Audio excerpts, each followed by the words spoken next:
Hi guys, welcome to my channel. My name is Jeremy and I'm the Weekend Craftsman. Today we're going to have a look at my new DeWalt DWE7491-XE Table Saw. First, I'm going to do the unbox and then we can have a closer look and I'll share my initial thoughts.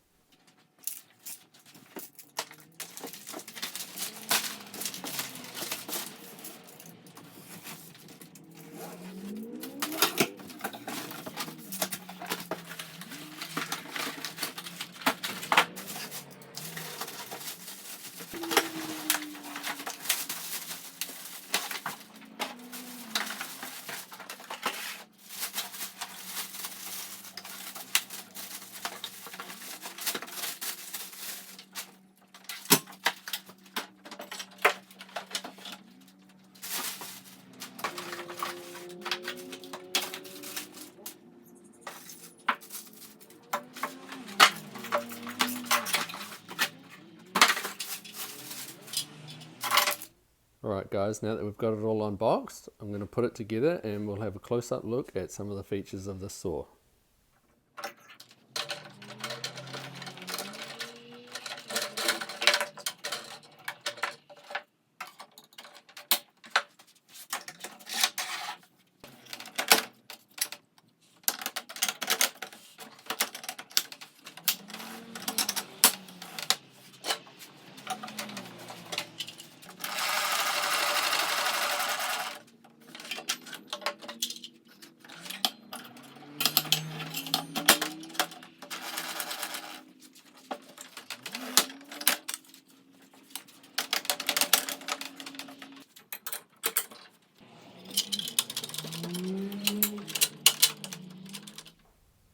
Okay guys, so why did I buy this saw? Well, currently my workshop is my garage, so not a lot of space in here. I don't really have any room for a cabinet saw or anything like that, so I need something that's nice and compact, but still grunty enough to do the job. So what do I like about this saw? Firstly, it's really solid. It's a nice solid as frame under here. Big stable feet that it sits on. And its quality. Fence adjustment here is full rack and pinion setup on both sides, and it's machined, not cast, so it should be really solid. And it's very accurate when you turn this dial, adjust it outwards, and hopefully it's nice and parallel as well. Also on the fence, I really like how the push stick's stored right there within easy reach, and this piece here, which flops down and gives you that extra stability if you're ripping something really wide. The blade guard assembly and riving knife are both stored down here. They just hook on up here, which is really convenient as well. And then we've got over this side the anti-kickback assembly, so that's all stored there and you can just unhook it and install it if you need to use it. Over here we've got a nice big off switch, and then above that we've got the child safety lock cover plate thing, which I'm not sure we'll use it that much, but could be handy in case anyone has kids around or whatnot.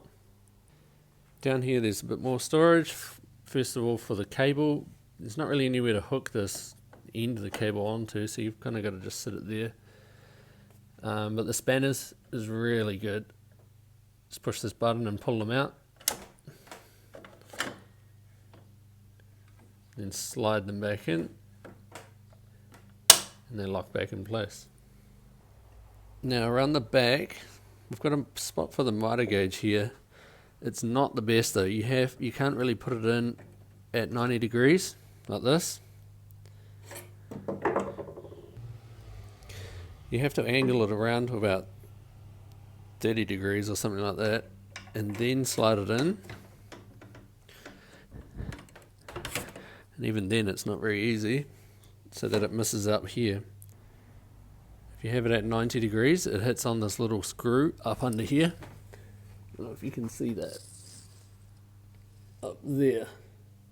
So I'm not really sure why they designed it like that, but it still fits in, but it's not the best.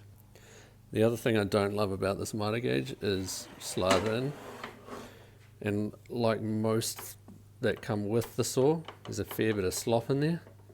But probably not such a big issue because I'll probably end up building a sleeve for this anyway.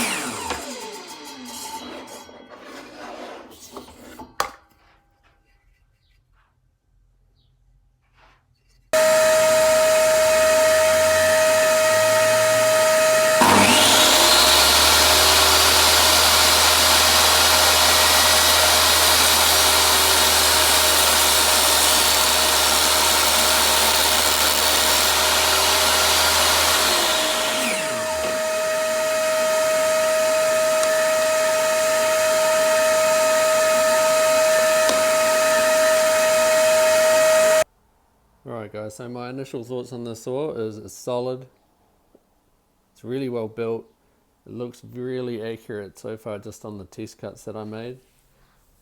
It was nice and powerful and they came out really smooth, so I'm pretty happy with that. So if you like this video, be sure to give it a thumbs up and hit that subscribe button, because after this I'm going to put out a series of videos on an all-in-one workbench build that this saw is going to go into.